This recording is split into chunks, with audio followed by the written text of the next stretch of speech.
Well, hello everyone. Welcome back. Wild week in the world of the video game industry. Kind of even today, like stuff has been dropping.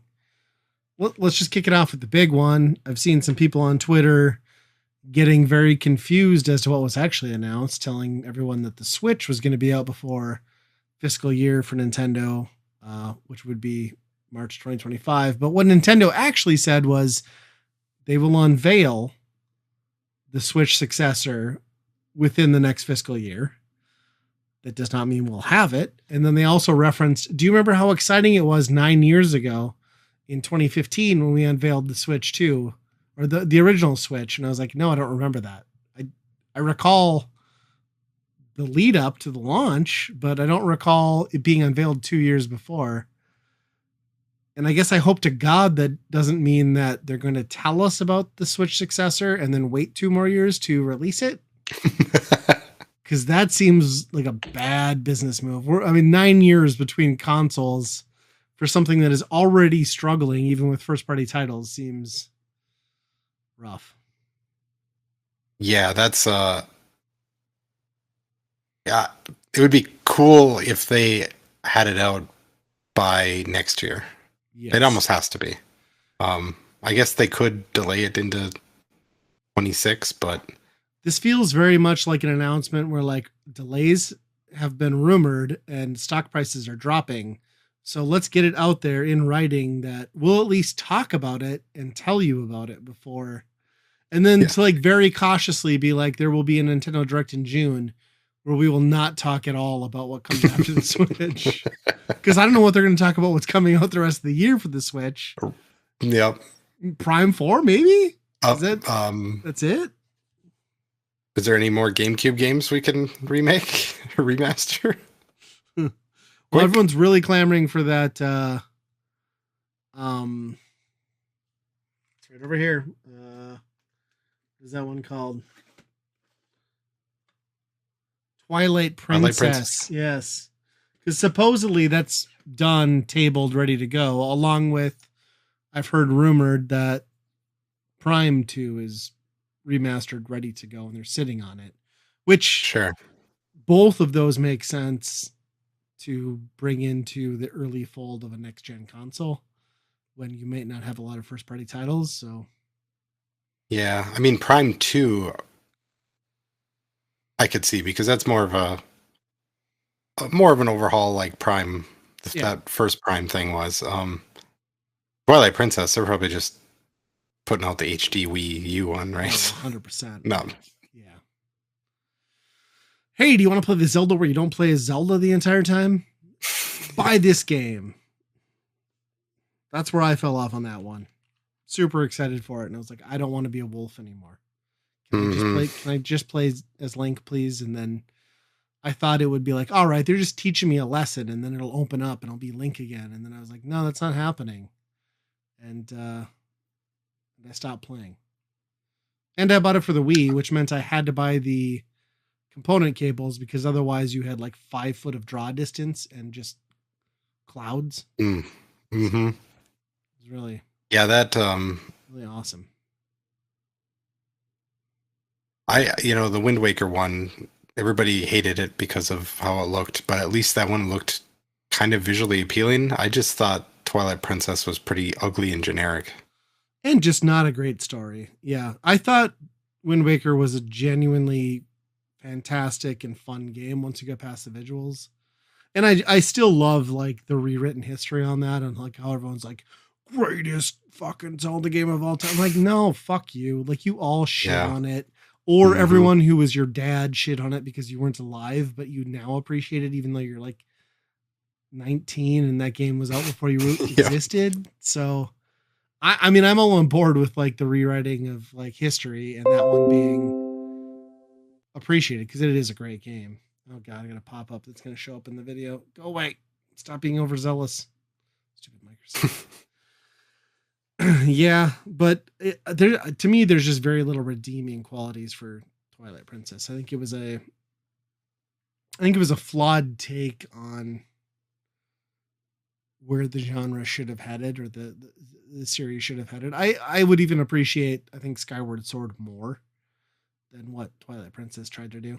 Yeah, because that one has like you can vary the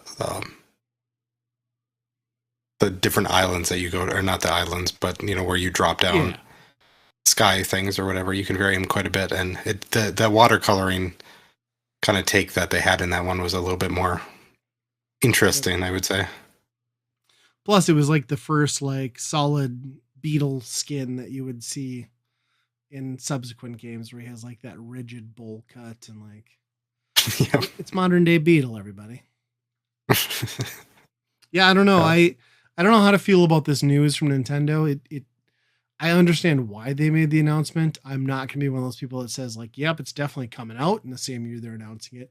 It probably will, right? It'll probably drop in March, unless they're idiots and just can't meet it. But Mm-hmm. at the same time, it's just like there was like I saw there was like some reply, like somebody asked them like, well, what does it look like? And the response was like, well, the best way I could describe it is like the Switch next model.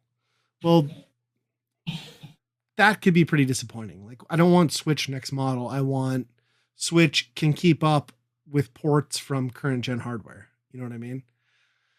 You look at like what the Steam Deck Yeah. does. Like, it doesn't have to run everything at full settings, but it needs to run AAA games at reduced settings. And I feel like the Switch is so far removed from even reduced settings that it's just like, if you can't get it to the point where it's reasonable for developers to just like slightly downscale or like adjust specs, you're going to lose a lot of third party support because the Steam Right. Deck is like gaining market share. PC gaming's gaining market share. You know what I mean? I mean, that has to be the benchmark. They have to be at that Steam Deck level for the next thing, I agree. which is But that's very which on in a Nintendo. few years after, yeah. But even so, a few years after that, a new Steam Deck comes out, and Yeah. all of a sudden you're behind again. Yeah. Unless they're going to adopt like the half step console model, which I'm not a fan of either. But Yeah. yeah. Well, maybe it won't happen because maybe there won't be any AAA games left at that I point mean, to if they're acquired by have to Microsoft. make hardware. Yeah. So you saw that news too, I saw. Yeah. Not good. They shut down the Redfall studio Not and surprising. the Hi-Fi Rush one, which is surprising. I mean, that was a claim game for a small game that they probably Indie had no darling. investment in. Yeah. Yeah, so why wouldn't you say, okay, let's see what you can do the next time after that with them? Yeah, and I forget what the third one was, but Yeah, I think there were 4 in total. Like one was a mobile Yeah. game or studio, but okay. yeah, they were all under the Bethesda banner, which Mm, so one of those groups gets rolled into the remaining Bethesda like Elder Scrolls Online team, but yeah, Microsoft obviously spent a lot of money acquiring studios over the last few years and kind of like par for the course. They just like acquire stuff, shut it down or bleed it dry. Like they've not been good at it even since acquiring Rare back in the day. You know what I mean? It's like they don't know what to do to foster third party studios, which is a little scary when they've acquired most of the major ones. yeah, it's kind of crazy that they don't apply, like product management to Xbox as they do to their other product. That's probably why it's going to be called Microsoft Gaming instead of Xbox Gaming or whatever, that they're rolling it up into the main company, right? Right. Because I'm sure there is a lot of like, okay, we have success with this type of, development on software in other areas of Microsoft. Why can't we apply that and be successful with all these studios and talent that we have? And yeah, they haven't shipped anything. And then the ones that they do, it's like, well, Redfall finally comes out and then whoops. Well, there was like I was reading there was like planned DLC and like bonuses that people already paid for that they're not gonna have to like Ooh, credit back because development's just stopping on Redfall. yeah. Which I mean, Redfall faltered heavily and never met expectations, but it's weird because like look at a company like Sega, where like Sega acquired Atlas, which should make everyone afraid, right? Like Sega mismanages themselves historically awfully, but they realize that Atlas knows their audience and is competent and has left them alone and has probably benefited greatly because it's not like first party Sega stuff is done well. Like, and if Sega can figure that out, like, why can't Microsoft just? I get that you're all under one banner, but like, why drop the like crushing hammer on some of these studios that just need room to breathe? You know what I mean? Yeah, I wonder about that because like these are, a lot of them were successful studios before that too. So why, like Arcane, the last game I guess was, what was it, Prey? I guess that one was Critically acclaimed, critically didn't sell well. good. Yeah, Yeah.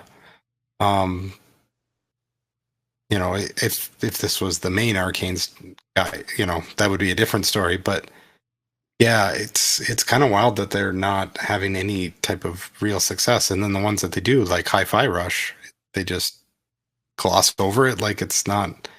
I don't know. I don't know what this says about Game Pass because it's like, what? At what point is that they come to the conclusion that that's the problem right. to their business model? Yeah, I think the problem to their business model stemmed from arrogantly naming their console Xbox One as a victory lap. And then also saying you don't have a choice. We're doing DRM and Hmm. Connect. And I think they shit the bed so hard they were never able to recover. You know what I mean? Like that's I mean, you could make arguments, but I would say the Xbox One generation essentially didn't exist in most people's minds. You know what I mean? Like that wasn't a household box, like by any No, stretch. like, could you?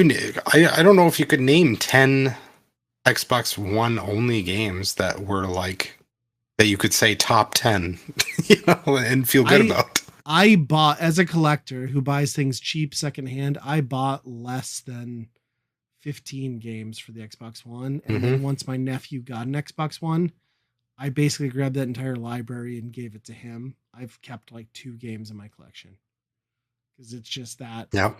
forgettable to me. And the PlayStation Well, 4 that's killed not it. true. The proof is right behind your shoulder, so you're Well, lying okay, to us okay. directly on stream. 2, 3, 4, 5, 6, 7, 8, 9, 10, 11, 12, 13, 20, 21, 22. So I bought about That's still pretty 35. low. I bought about 35 games and gave him at least, because this is about half of my collection.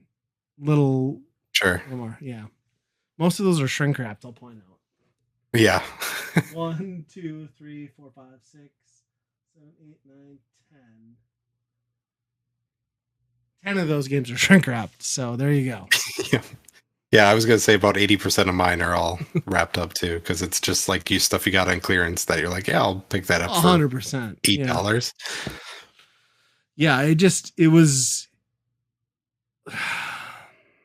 It was the console you wanted to love, right? But like from the get go, like I had no interest in buying it based on like what they rolled out. And I think that killed their business model. The only reason I ever picked it up was my dipshit friends initially were like, no, we're going Xbox. I'm like, why? Why are we going Xbox? Like, it doesn't make sense. And then PlayStation 4 came out. PlayStation finally figured out online play. They finally figured out friend groups. They finally figured out party chat. And they had a better first party lineup. And all Xbox gave us was worse Gears of War games, worse Halo games, and a bunch of performance bullshit. Like, and Yeah. I like the Xbox platform now. I think the Series X is great. The Series S, if you've got one and enjoy it, great. I think you're neutering yourself. But the ecosystem between like the PC and the Xbox is awesome. Little janky in spots, but I don't know that I'd care if Game Pass wasn't the main selling point for me. You know what I mean? Yeah. I mean, that was the reason I went Xbox this time, was for Game Pass. So like if that went away, I would be bummed, because that's how I do I'd say over half of my gaming now, 100%. is through Game Pass. But at the same time, there's other avenues for that type of stuff too, free games or Yeah, whatever. I could So, settle into Steam. I could rely on what I'm getting mhm, through Epic. You know what I mean? Like it wouldn't be hard. yeah, And PlayStation still has yet to offer me any real reason to buy a. I mean, I have a PS5. I don't have a PS5. My son has a PS5, but I as a gamer have no reason to buy that thing. yeah, But since we're talking shit about every other major player in the industry, let's talk about yeah. PlayStation. And Sony. boy, did they shit the bed. So Sony's been doing very well on the bring our exclusive titles to PC market. They had a massive surprise hit in Helldivers 2, especially on the PC. That game has an ongoing dedicated fan base and like people playing into the lore like crazy. So 6 months after release, Sony rolls out the mandate that, hey, we always intended to have this be a game that if you bought on PC, you also had to log into your PlayStation Network account.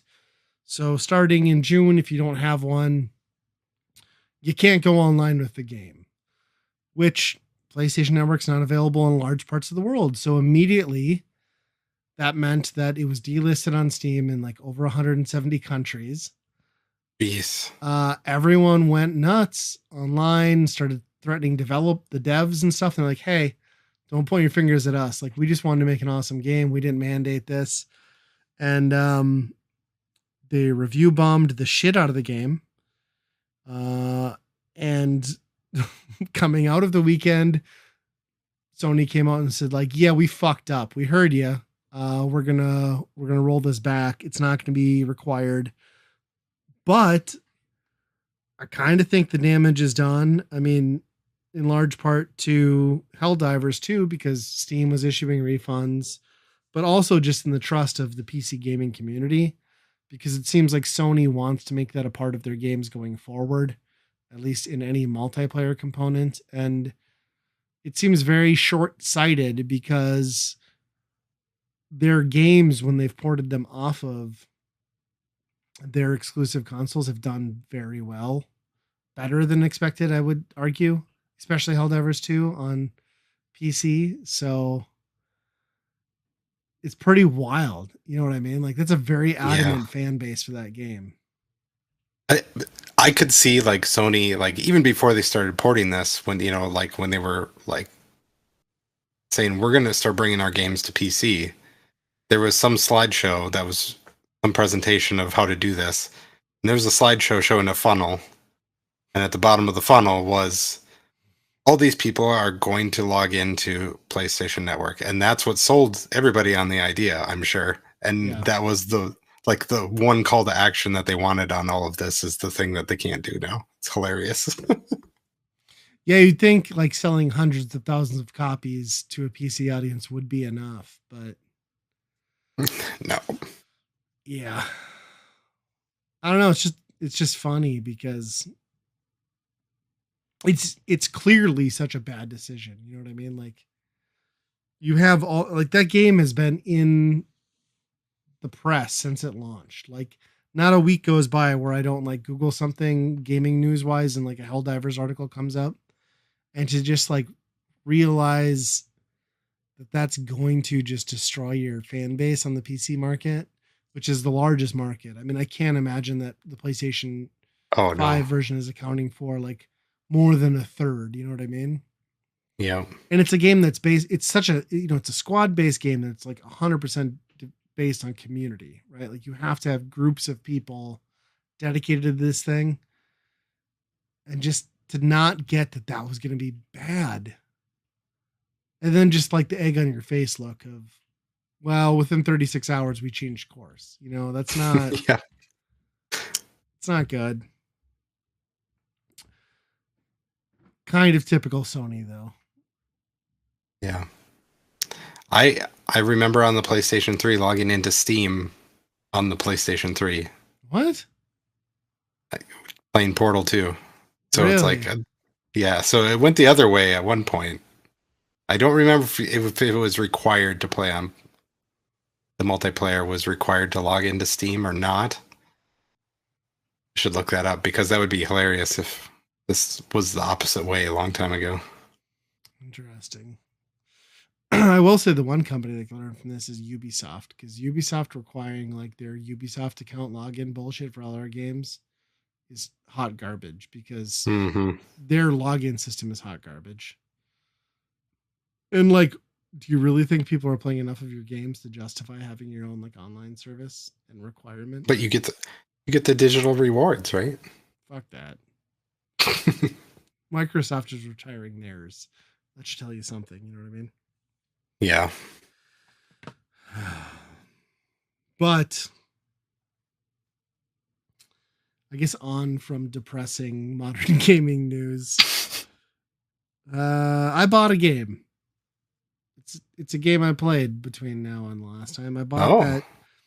that Teenage Mutant Ninja Turtles arcade Wrath of the Mutants game. You ever play this thing in like Dave and Buster's or Pizza Ranch or Oh, that's what this is? yeah, so it's like that big arcade Okay. 4-player arcade cabinet that came out around Yep. I don't know, 10, 12 years ago and it's based on the Nickelodeon properties and those updated characters but it's largely focused around the original arcade game. I think you start out with like 5 stages and then you get to a shredder stage.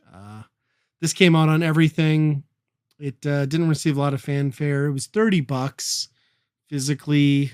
I grabbed it for the Switch, and I liked the arcade. I had a good time with it. You get to throw characters in the screen like you do on Turtles in Time.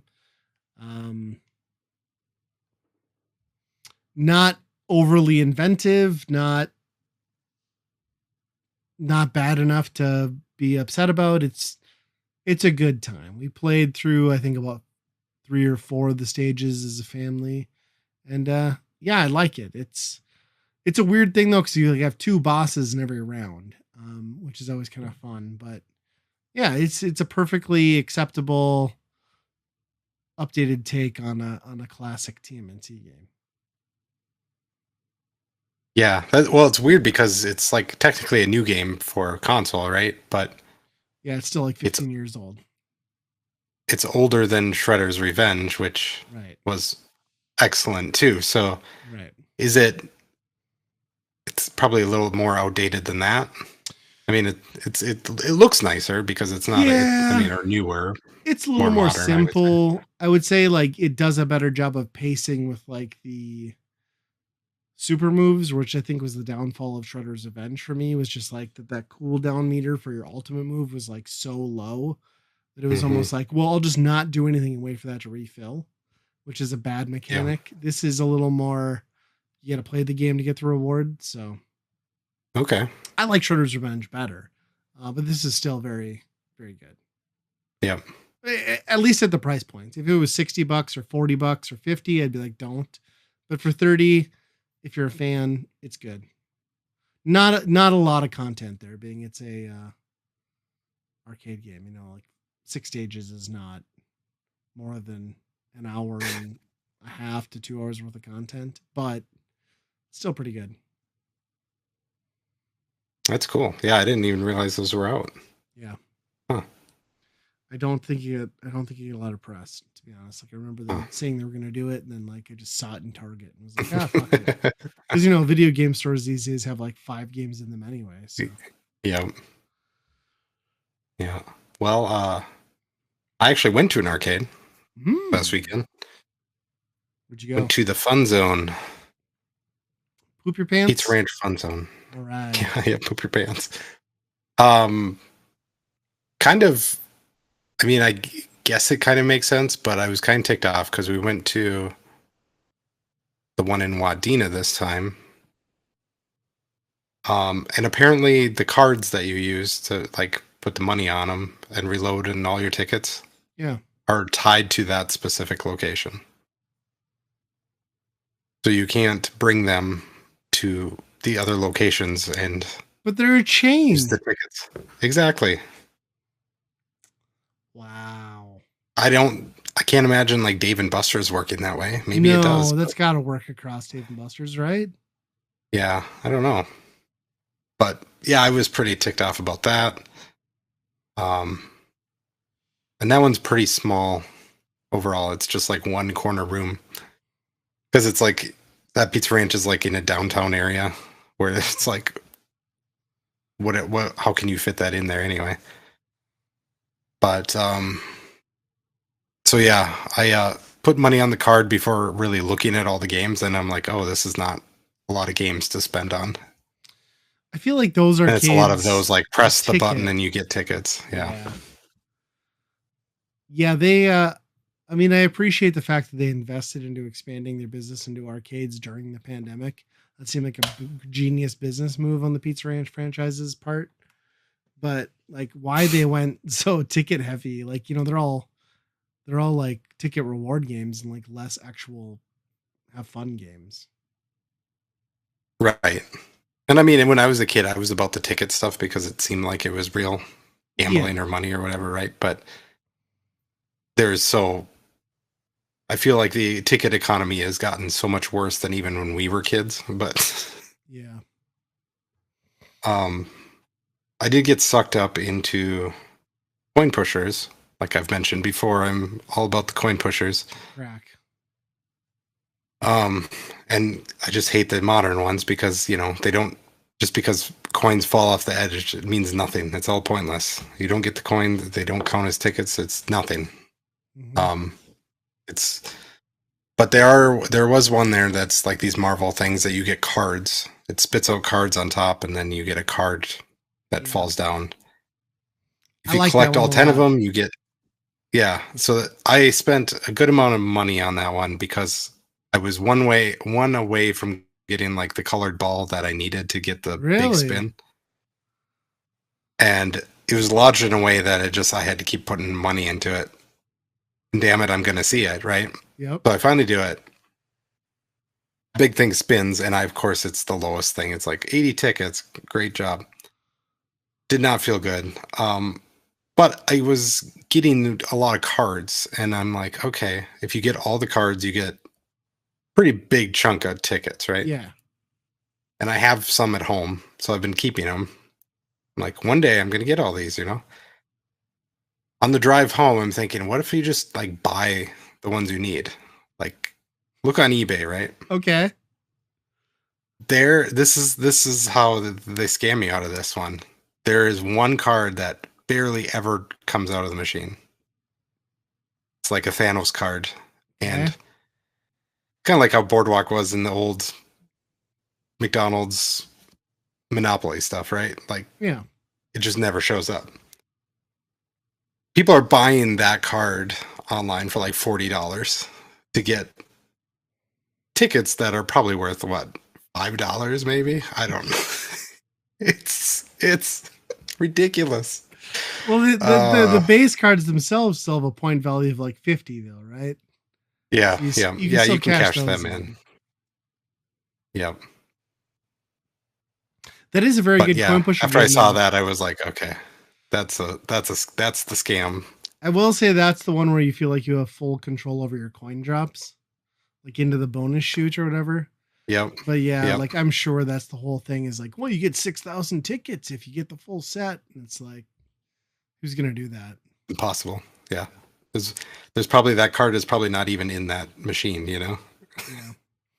That game definitely feels the most like gambling because you're just like, now one more turn, one more turn. Yeah. And it does. It drops a lot of coins. Like compared Yeah. to like a real coin pusher, it drops a lot of coins. So you feel like, yeah, this feels good, but ultimately means nothing. Right. Coins don't mean anything in that. Yeah, I swear when we were kids and you'd go to the like county fairs or like pop-up fairs, like it pushed quarters at you. And you were putting Yep. quarters in, like you were getting cash payouts. Yep. And it was like a big deal. If you got a quarter that got stuck on top of another quarter, it was like you really messed up. Like this game, I'm just kind of like whatever, just like dumping them in. But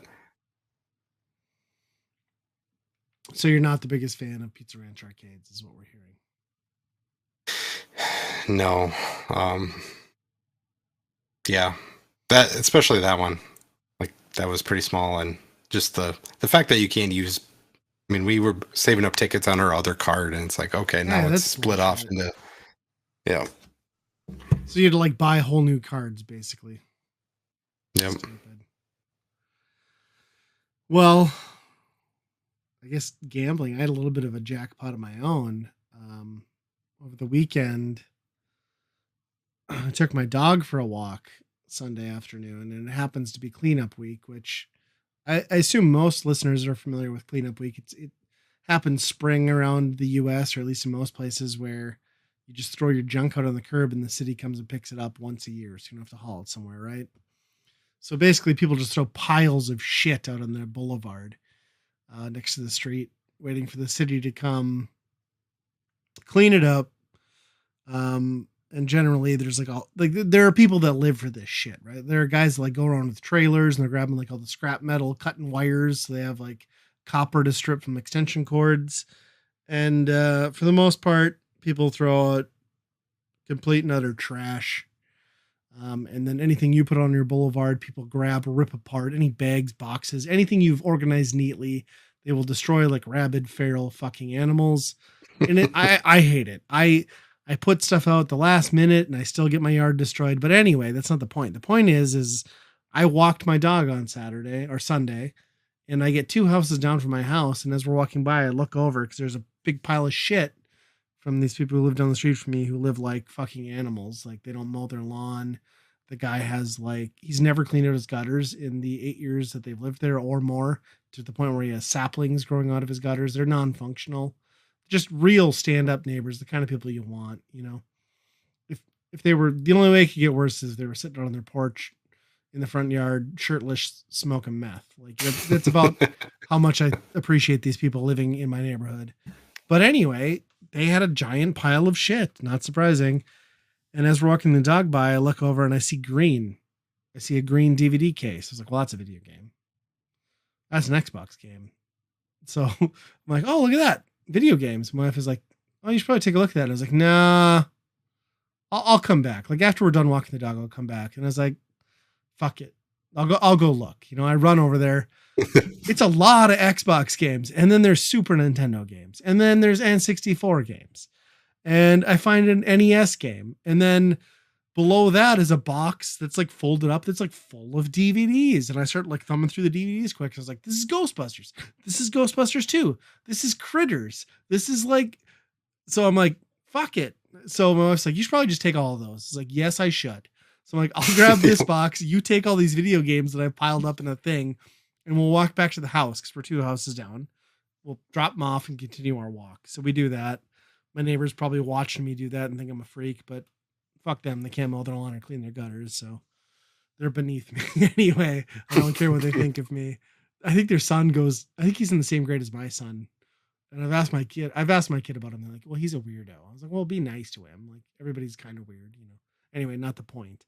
The point is, on cleanup week, you always hear of these people posting and they're like, I found this and I'm like, yeah, right. Whatever. Like that shit never happens to me. Like I've never found anything. And finally it happened to me. So I get back from this walk and I start going through these Xbox games. And I want to say there's about 20 I'm talking original Xbox games, the very first console. And this guy, like, these are like, again, trash humans as far as like giving a shit about upkeeping their house. These games are like, they're dirty on the outside. Discs are flawless. Some of them don't have the original cases, and for whatever reason, his taste in games, there aren't a lot of Xbox games that go for more than $10.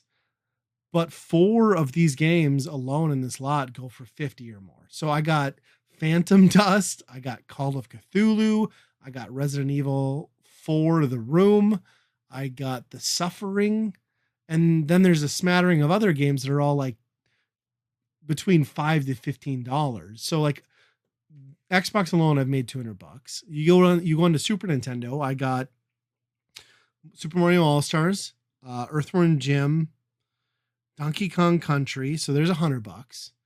I got I got a Mario Duck Hunt for NES. I don't know, $10. You go to N64. I got GoldenEye, and I got WWF. This one surprised me. No Mercy. That's like a $30 game, and then another WWF game. So there's $50 in Super or N64 there, and then just like the ancillary stuff, market value. That guy threw out $500 in games. You know Yeah. what I mean? And most of these are duplicates for me. I'm not gonna keep probably many of them. I am a huge fan of the original Xbox, so I'm gonna look at what I need in my collection. But I've collected most of those, so I don't think I need to keep many of them. So even if I just like casually sell these off at not near market value, I'm gonna make $200. You know what I mean? Even store credits Yeah. there. Yeah. So I was That's just that's floored.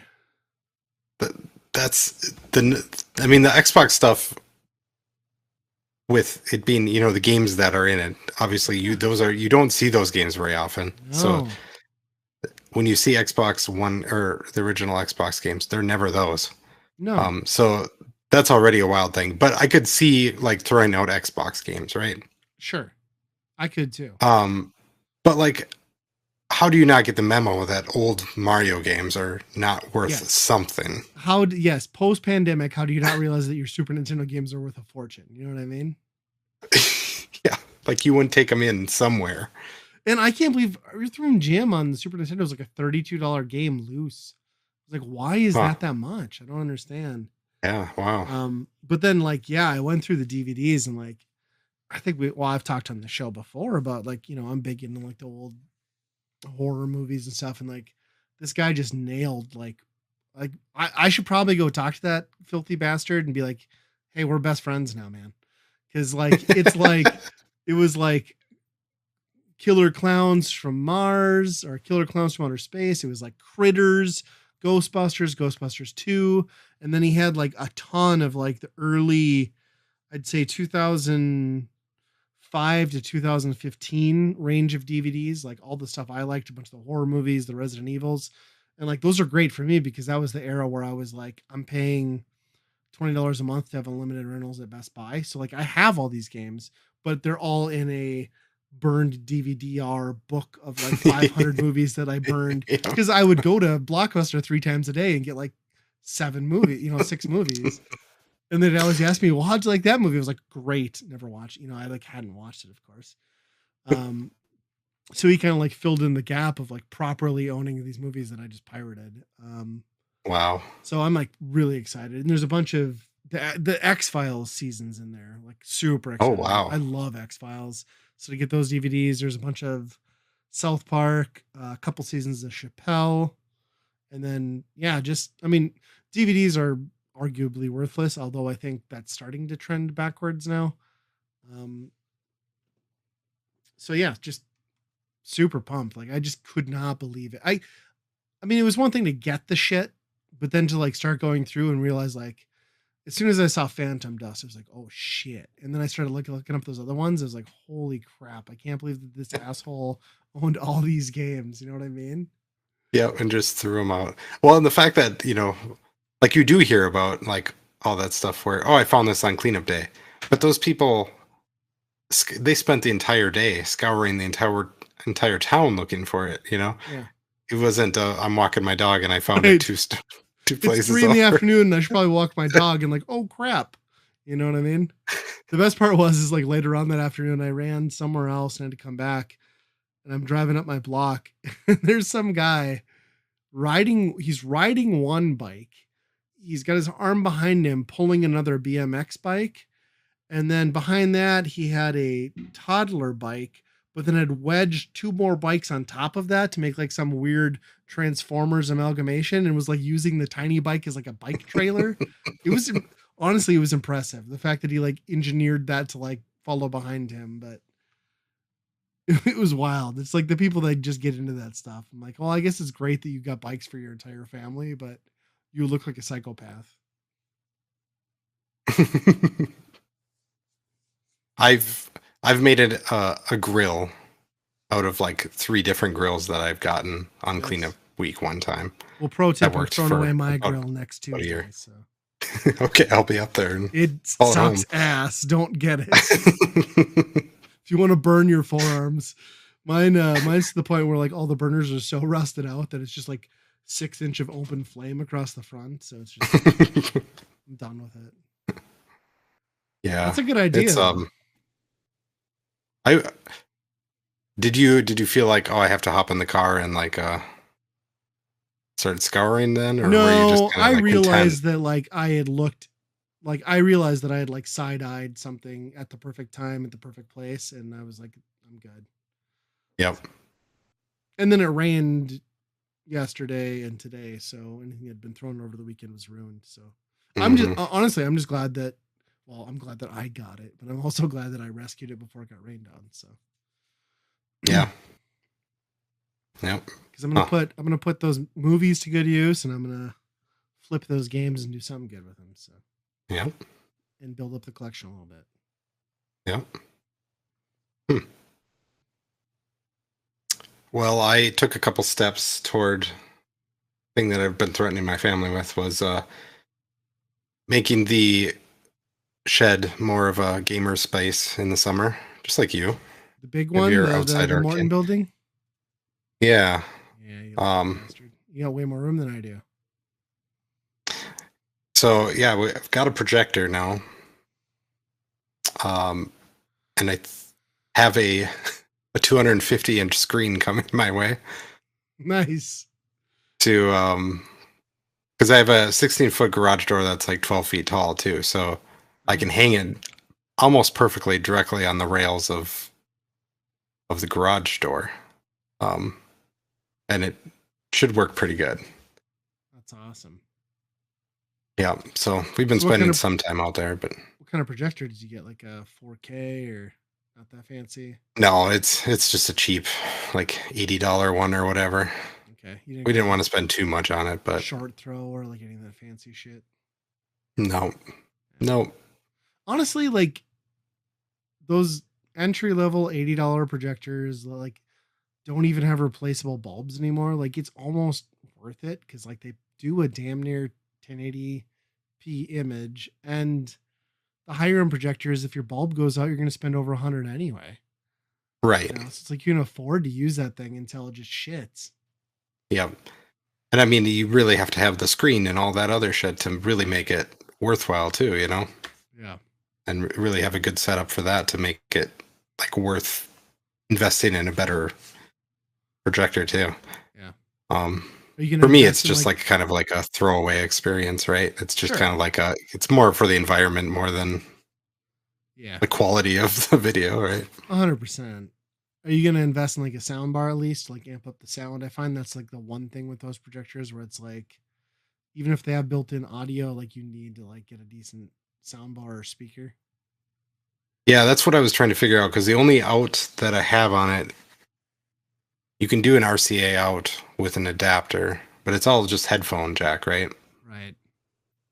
The stereo. So yeah, I've been trying to figure out how to do that with just regular speakers because I don't really want to have like I don't know. Yeah, a soundbar would probably be the best in that Yeah. because That I don't really want to have like a whole stereo system out there. that's what I settled on because like my cheap projector too only has like the stereo out, just the headphone jack. So I did that with a splitter to um left and right onto a sound bar. And it's just like, yeah, it's not, you know, it's not high fidelity, but it at least gives you a little Yeah. bit of a thump where otherwise it just kind of doesn't it just doesn't have enough oomph with those built-in speakers. So Yeah, because if I have to hook it up to a actual stereo, then I'm running speaker wires all over the place in my shed, and I'm like, I don't know if I yeah. want to It's so deal much with that. easier to just get like a 20-foot headphone cable, you know what I mean? Like they're Yep. like $5. So Yep. and that's the nice thing is like, you know, you can just pack them away because it's a cool experience, but it's one of those things you do like 2 to 3 times a year. But the nice thing Right. is like you get to put it inside your shed, so at least like you can close the door and block out the light because like we always have to do it outside. So it's like, well, once we get past like June 15th, that's not gonna work because I'm not keeping my kids up till 1 in the morning, and then Yeah. Wait till September again for the sun to start going down. Yeah. That's what I'm hoping my setup is that I can, have it, I can throw it on both sides of it, so I can have it Yeah, with the door open on one side and watch it from the opposite side if we want to watch inside. that's pretty awesome. That'll be fun. And then doing like the occasional video game night on those things is fun too. Hmm. Yeah, we were already playing Double Dash on it, on Really basically a big garage door. nice. Yeah, I haven't done the video game thing since the pandemic. I don't think I did like an outdoor one. It's pretty fun. Yep. Pretty fun. Well, that's Yeah, exciting. but You'll have to like it should be start fun. buying more arcade cabinets now because you've got. So you're gonna are you gonna put the arcade cabinets out in the shed then too, or what are you doing with those? Where are they? I Yeah, didn't those are ask. out. Where are they those- currently? They're out there too. Yep. Okay. Then I kind of have like a setup for like Connect and Wii and all that because the kids like to do those more active games. It's a nice spot to just do it out there. Well, and for everyone who's listening and maybe doesn't know, because like I'm on Twitter, so I throw my arcade out there. I have an arcade largely based on arcade one ups, minus a couple exceptions. But you have proper full arcade cabinets of what again? You got the original Mario Brothers. I have Mario Brothers, Raiden 2, and currently my Life Force cabinet is not doing so hot. No, what happened? Monitor, the monitor is Make it? like is it does a lot of like sideways or kind of like diagonal. Okay, So I don't know if there's like a knob I have to turn in there or not, but but that was your most jank one though, right? Like that was one that like somebody yeah, clearly like put in a cab, and like the board is the real value there, right? yep. You'd probably just be worth your time to get like a JAMA conversion kit and just like throw that thing into your projector, to be honest. Yep. I forgot you're riding too. That's such a fucking sweet game. Well, in the Mario one, like that thing's pretty pristine. Original artwork and like side panels, and Yeah. that's Yeah, I nice. play Just my Raiden one quite a bit, but I don't know. I'm a programmer by day, so my wrist is not cannot handle pressing a button carpal tunnel's a 10,000 bitch. times. My wife and I, before we started the podcast, were playing volleyball with our kids, and like we're both doing like the volleyball bumps with the wrists, and it's just like either one of us would hit it, would be like, ah, it's like it hurts so bad. It's like my daughter was even like, "What'd you do to your wrist? Did you hurt it as a kid?" And I was like, "No, it's because I work at a computer all day." So Yep. it sneaks up on you after 20 years. Mm-hmm. I'm not the jar of pickles guy anymore in the house. Yeah, I'm usually the person who hands it off to my wife. I'm like, I can't. Well, that's cool. I'm excited to see what you do with that space. I'll at some point have to invite myself to your house and just like check it out. Yep. I'm curious. Yeah. What else have I been doing? Not much. I guess the last thing I had was Wrexham. Welcome to Wrexham season 3 has finally started. Broadcasting is now coming to Hulu the week or day after it airs, but that continues to be a very good documentary series. First 2 episodes have been good on Hulu. I mean, knowing there's a promotion in this season, it'll have a happy-ish ending. So, yeah. Yeah, that's what I was going to ask. Do you know, is it all like filmed in the past season so you know the outcome? Yeah. And in fact, they delayed Okay. the start of this season's airing because at the outset they didn't know promotion was in the cards, and then they're like, no, we're definitely going to want to include this in the end of the season. So Yeah. yeah. And then I've been following the news too, so I know that like with the promotion comes like more strict rules on like how many men you can have on your football team. So they just like released 8 players, and one of them was Ben Tozer, which is like everyone loves that guy. So it's like kind of gutting to see like all these people who like, worked hard on the team get cut. But obviously that's just part of the sport, I suppose, as you go up. But it'll be interesting to see where they go, and like you got to wonder like how Rob and Ryan Reynolds are faring, because like up promotion means like dumping more money in. So you know, a Hollywood production helps to some extent, but I know they're very much still losing money. So Yeah. it'll be interesting to see what they And do. They'll probably have to take on more investors, you would think, but then what does that do for the show? I don't know. it's not still not like top level, like they're not playing like Manchester or anything Right, like that, right? they're third tier, so they're in the third league, so in the Okay. Premier League. But yeah, but they're at least at the point where I think the thing is like you get more money from the league, but it's still like obviously like a drop in the Yeah. bucket compared to what you need to spend. So Hmm. yeah, very good show, pretty uplifting. I'm not a sports guy, but they make sure like it connects with you in a way that you don't need to be invested in the sport. So Sure. I recommend.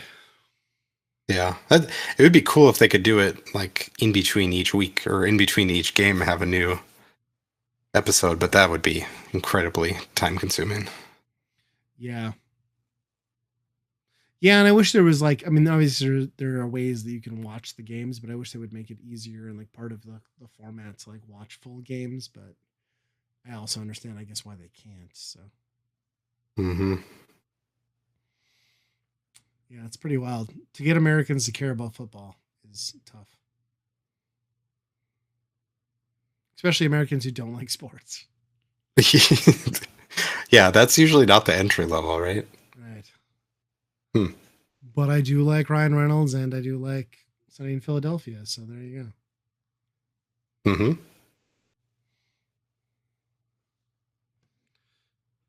Well, Are on we to staff there? picks. Staff picks. Yeah. Why don't you go first? Yeah, so I think I've brought this up before. It might even been one of my staff picks in the past. But it's the 30th anniversary of Space Ghost Coast to Coast. Which seems, holy shit, I'm old, right? Right. But also they put up a YouTube channel where it's just streaming constant episodes. Mm-hmm.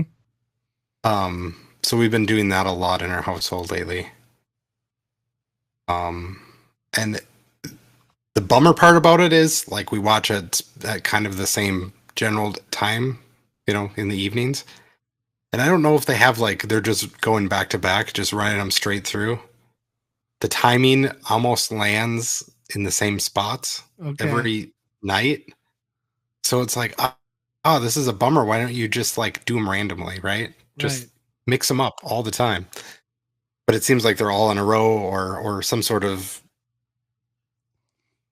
set uh set order, and that part's the bummer. So then I'm like, okay, kids were really enjoying it because they're kind of getting to that age where they're getting into that weird kind of humor. So I'm like, okay, well, let's, after the third night of watching like the same one, I'm like, okay, let's just go on Max because that's where all the Adult Swim stuff is, right? Go on there. Show is nowhere to be found. Mm-hmm. So this seems like Max maybe saying, yeah, it's a 30th anniversary. Also, we're dumping it from our thing and then putting it out for free on YouTube so we can write it off as a tax. Yeah. Probably. Max gutted so much of like great Adult Swim content. Like it's bull crap. Hmm. Like that. There's still a lot of the old stuff on there, but yeah, this one just seems like they cut this for this specific reason. Well, yeah, and then they dumped Metalocalypse right before the movie came out, and then didn't add the Mm, movie to Max either. It's like the fuck. yeah, yeah, yeah. What am I paying for?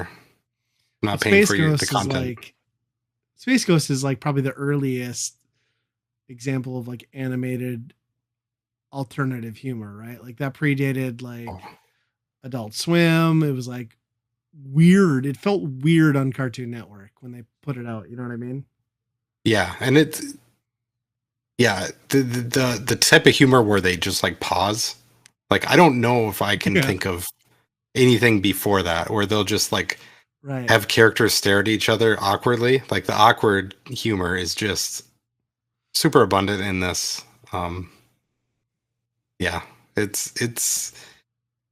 I mean, it probably doesn't hold up to a lot of people because it's been done a lot since then in a lot crazier ways. I mean, like we were talking earlier, the Eric Andre show is just this to the extreme, you know.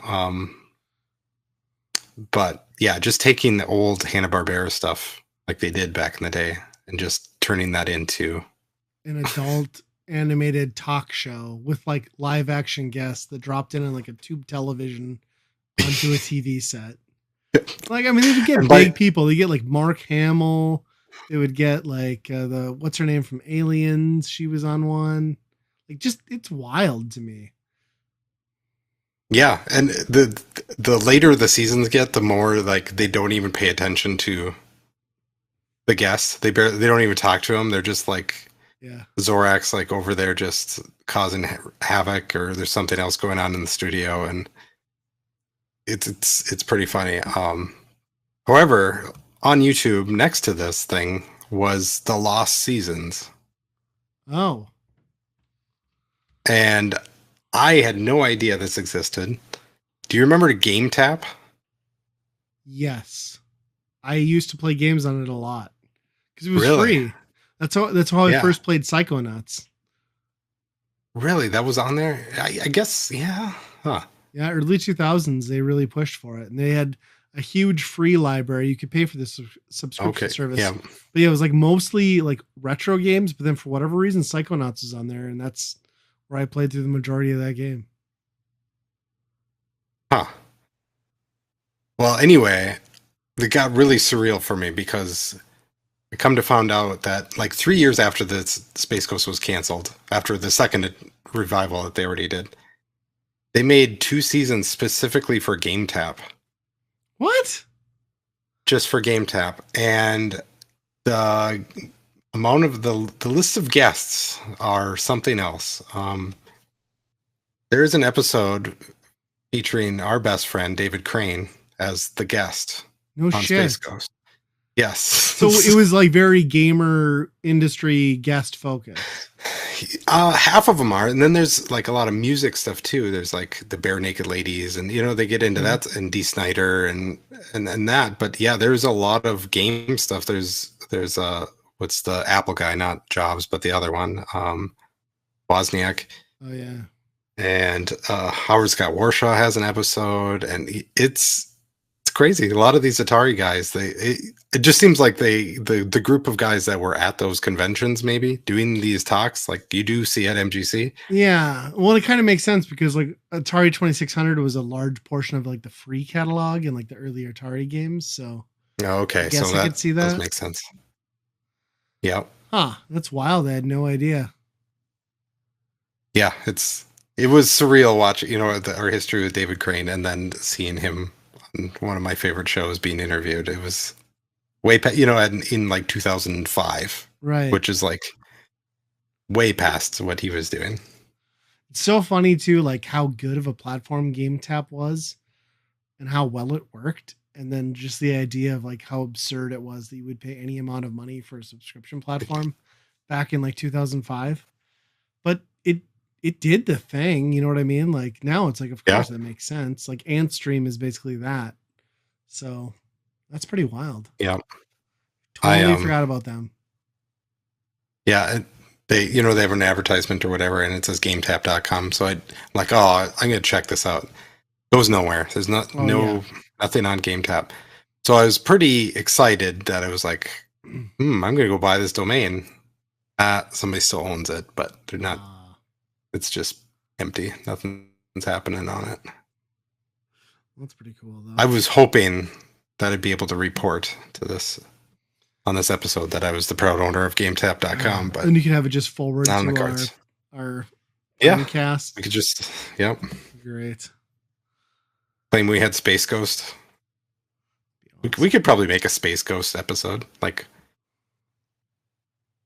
you know, you just Use download flash those art, cells and make your own. Yeah, make your own. cardboard cutouts. Be fine. I think the voice actor's dead now, though. I want to say, But That's too bad. Well, AI, man. actually, Like maybe AI not. could do it. Maybe not, because I want to say there's there's that show Jellystone or whatever. Oh yeah, yeah. I think there's an episode with Space Ghost and Brack and all that stuff on in that show too. So I got to check that out. Speaking of AI, and just like a nod back to our last episode, the new Obscurest Vinyl song, "The Secrets Your Asshole Keeps," top 10, top 10. Oh, I haven't heard it. Well, get out there and Google it. Yeah. But my actual staff pick, I changed it last minute. I had something else that I wasn't like, I was excited about, but not super excited.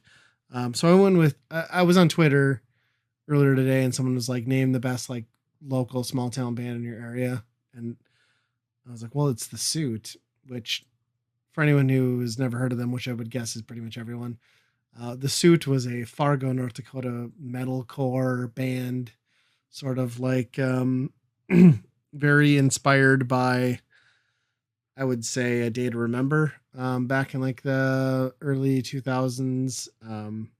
They did pretty well. They were on the radio here. They won the Ernie Ball National Battle of the Bands in like whatever year, 2008. They never took a label deal, which I think in part was due to the other fact that the big like hometown metalcore heroes out of Fargo was what is their name? These Hearts. And they notoriously signed to Victory Records, and Victory Records, as everyone knows, fleeced everyone and like ripped all their bands off, who later got sued by A Day to Remember, who won their case and basically put Victory out of business. They still exist as an imprint company, but anyway, all that is to say is like The Suit was a great, fun, stupid band that actually weirdly I started listening to and liking, and then found out that they were all from my hometown of Lisbon, North Dakota, which is a shit stain and a hellhole, and I hate it. But these kids were all about like 2 to 3 years behind me, and I knew a couple of them weirdly, which I didn't realize until I was already into the band. But The Suit is great. If you go on to YouTube and search The Suit, Day After Day was their final album, the only full length album they put out. They self published. Listen to Grunt Force Trauma. It is a great song. And yeah, it's just fun, stupid, loud, screamy metalcore music with that typical 2008's dance influence, sing along, like group vocals, one guy who just screams and another guy who's a clean vocalist. And yeah, if you like Andrew WK, you'll like this. Yep. I did look up like one song and I'm like, I know I heard this. Yeah. At some point. Like it had to have been on the local radio, like you said. I'm sure I've heard it. The Way That We Fall was the one that got played a lot. But they also had a cover of, because that was also a big thing in the metalcore scene to like get noticed, get recognition, go viral on MySpace, was to do a cover of a pop band. So they were pretty notoriously popular for their cover of Lady Gaga's Just Dance, which was really good. And they were, I saw them live several times. They were a great live band. They, a lot of metalcore music, you know, the Joey Sturgis era, those were records that were produced in studio to like meet a concept or a sound, and like you couldn't actually replicate them, or those bands usually weren't capable of replicating it live. I can say The Suit sounded just as good live when the mix, when the people in the house were able to mix it right. They sounded fantastic. They could sing, they could play. Their stuff's like super technical, but yeah, it's. Are they still doing it or not? No, so they quit. I don't know, maybe like 2012-ish. Then they were going to come back and do a big hometown reunion show in 2020, April of 2020. We all know how that went. I had tickets to that, and then they postponed. They're like, well, we're going to wait and we'll see what happens in June. And they're like, well, this isn't going to fucking happen. And they haven't played since. So, but yeah, the main screamer vocalist, he was a couple grades below me. I didn't know him real well. We talked a few times. I was at a house party once and he busted out his acoustic guitar and played an acoustic cover of Silverchair's Anna's song. And I was like, I like that guy.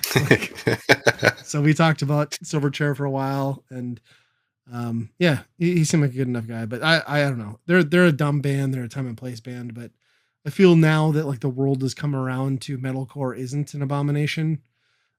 They're a band that maybe some people should check out. So The Suit, Day After Day, check it out on YouTube. It's out there. I think they're probably on Spotify. I don't know.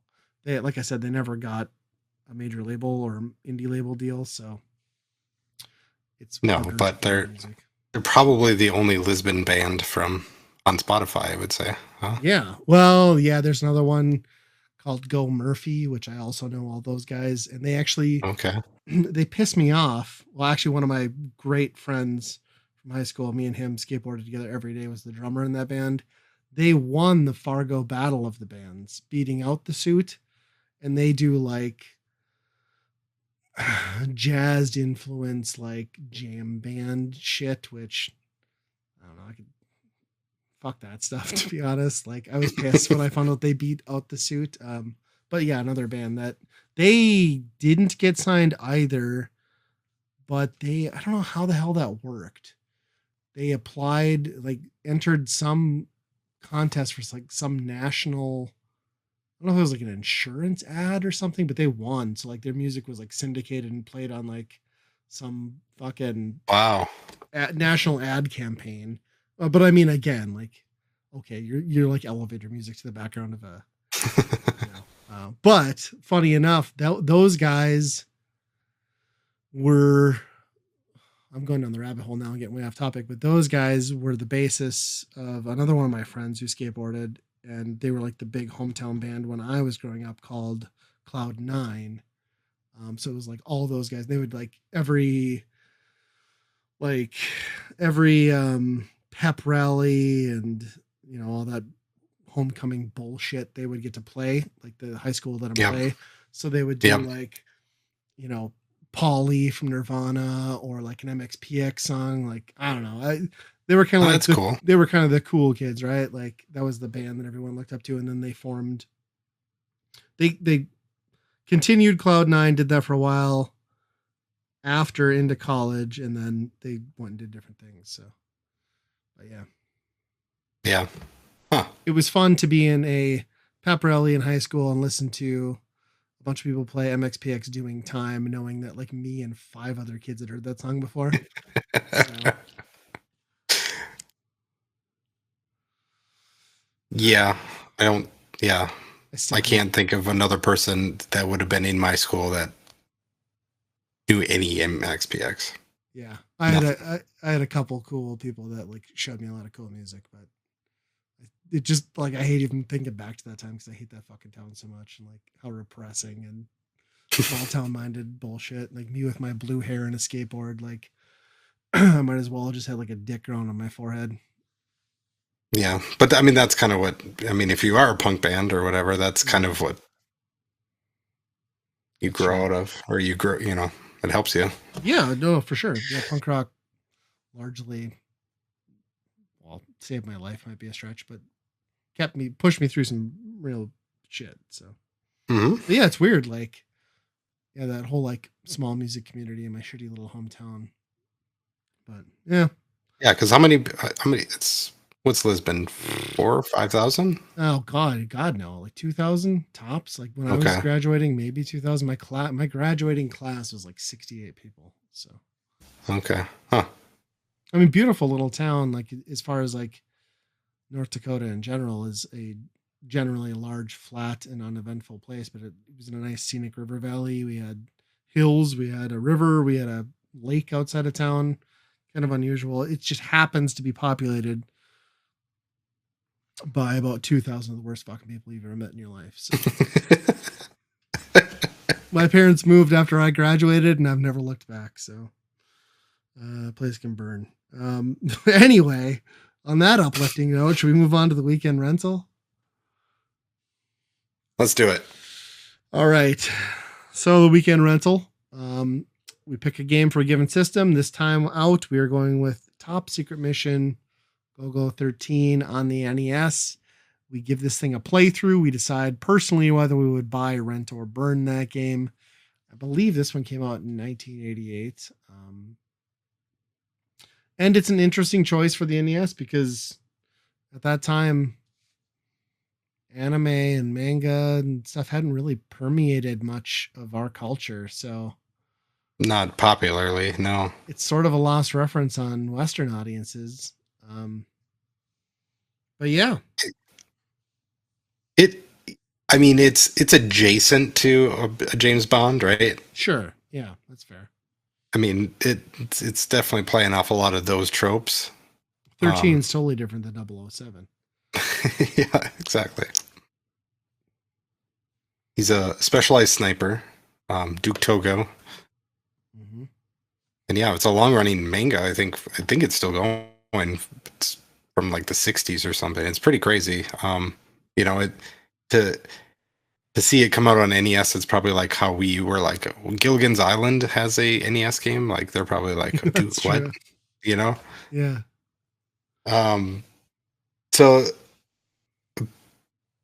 but I think like, how did this get made? Because there's a lot of stuff in here that goes beyond like what the Nintendo censors was looking for. Um, Specifically, there's a lot of blood splatter. And there's that one scene that you might hit that not so subtly references a adult encounter in a hotel room. But I know where Yeah, Grand Theft Auto got that from. yeah, it was about as hot coffee as it could get on the NES. I just love the added effect of like the life meter ticking up. Like, boink, boink, boink, Yeah, boink. Yeah, that is not it's how it works for me. My life is in jeopardy in some points. even trying to get into the situation where you're getting towards the hot coffee is, you're putting your life on the line. Am I going to be Yeah. castrated or am I going to get lucky? I don't know. It's a 50-50 shot these days. But yeah, it's what blows my mind with this game is like the NES cartridge has the worst box art. Like it's just unappealing for anyone who's uninitiated with the property, which would be most people back then, I would assume.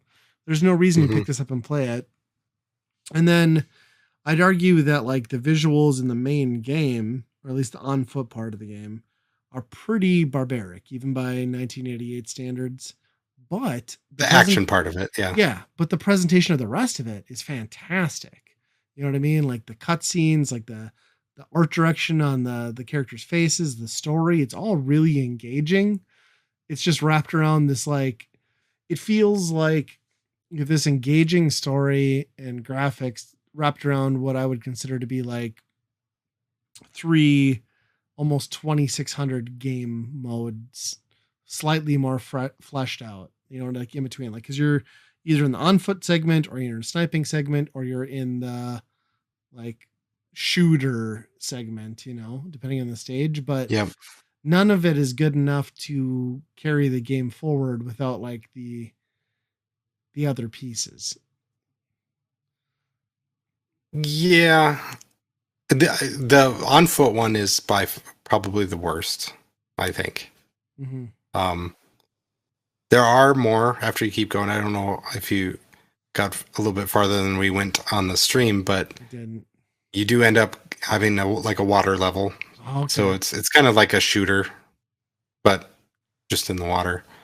And then you get to like these secret bases that are first person, and you're traversing all these hallways I did not like get Doom that. style, like Castle Wolfenstein style. So it's almost like Rescue the Which, Embassy mission then for NES, which I think is very close to this game, like in terms of like yeah, what it offers. yeah, yeah. The first person stuff was pretty impressive to me. Like it, obviously it's it's press up and it's rendering, but there are like some spots where it's like animating different sections, like you're falling sometimes, and it's doing the animation of as if you were in 3D too, which is kind of crazy. Um, and yeah, the sniper one, the sniper mode, I like quite a bit. Just Oh, having it's that, cool to like, see. Yeah. yeah, It's so. I mean, you could have done it a million different ways and just been like, okay, but they did it in a way that was like it really felt like you were really far away in that helicopter, like trying to find this guy and like sniping this guy. You know? Yeah. Yeah, I'd agree. Like the overall package is like pretty damn cool. I just wish like it feels like it went to like 6 out of 10 on like where it could have been in terms of polish of like the visuals, but then just tightening the gameplay and making like the on foot pieces slightly more engaging. Like it wouldn't have taken that much, you know what I mean? Because I just look at Yeah. something like Codename Viper, like if they had gotten to that level of it, like maybe not the one hit kills, but like just had the time to flesh it a little bit more. Yeah. It definitely needed more in the action Or side. Rolling Thunder, even. Yeah. Yeah. That would have been great. But just the fact that like it feels, you have to go to different spots, you have to traverse different areas. It does feel like you're in a world, it's not just I'm scrolling through something. Yeah, I'm scrolling through a backdrop. it's definitely a lot better than I gave it credit for initially. Because I mean, I've had this in my collection forever, and I just kind of wrote it off as like lackluster. But yeah, as you push through it, like it's a very innovative game on the console. Like it does a lot of Oh really yeah. neat stuff. So it's kind of like hard not to appreciate the charm in between the jank. It's it definitely deserves more recognition than I think it gets. Yep. And I think my favorite part about it is that, there's a lot of talking and to different characters. You go to people and meet up with different characters. And you would think that there would be, stuff you could choose to say. Like many games, they give you different options, and one of the Right. options is always like 3 or 4 dots, right? Of just silence. This game just chooses a Duke Togo. He might be a mute. I'm not sure. Or he just kind of never says anything other than I'll give it my best, Right. pretty much. So, Yeah, he almost doesn't have a personality. And maybe that was kind of intentional too, is to like you're the character. Like they don't want to like kind of a Link. Like Link doesn't say a lot, but right. he's the good guy. Is he like programmed? Right. You know what I mean? Is there secret code that Duke Right. Togo goes off on? Yeah. I was pleasantly surprised with this. I wish I'd have given it more time years ago because like I said, I just wrote it off. Like I put it in, like Yeah. you see those visuals, you're like, what the fuck is this? Like I'm not gonna do it. And because it is frustrating. Like there's frustrating elements to the gameplay, but like when you have some save states added in, like it's kind of a whole different ball game. Yeah. Yeah. If you can explore without being really frustrated, pretty good. I did get to a point. I think it's in Greece. You go to Greece and you go to the Parthenon, and there's just like people shooting rockets at you. Um, where that got a little bit. There's women, just skimpily clad women shooting guns at you and like doing karate kicks in the air at you. And your only weapon is shooting guns while standing up. You can't Duke can't bend over and shoot a gun. That would help tremendously in this situation, No but man he's can. unable to. It's impossible. Yeah. So that part, the difficulty got pretty high, and I got past the Parthenon and I got to the theater of like Dionysus and found out, oh, there's nobody there. I have to come back to this later after I talk to somebody else on the way other end of, the map or whatever. And of course, all these people, just they just respawn in. So that at that point I was like, okay, well, I'm done with this now. But up until that point I was having pretty good time. Just because I think the variety really helped quite a bit, because Yeah. even when you're on foot, at least like every 2 minutes, they'll throw you in that first person where you have a cursor around the screen and you have to shoot helicopters or people on the ground. Mm-hmm. Yeah, they do their best to try and keep you engaged, even with like very basic game elements. It's Mm-hmm. I wonder if they couldn't have like maybe focus more on making like a better main game and like not done as many ancillary things. But again, like that's part of the charm too, I think. Yep. It's funny this thing's never gotten like an overhaul or anything, or you know what I mean? Like in a world where hidden gems get rebooted and like remastered, like it's kind of this property still has some value. It wouldn't take much to like Yeah. scrub some visuals, you know.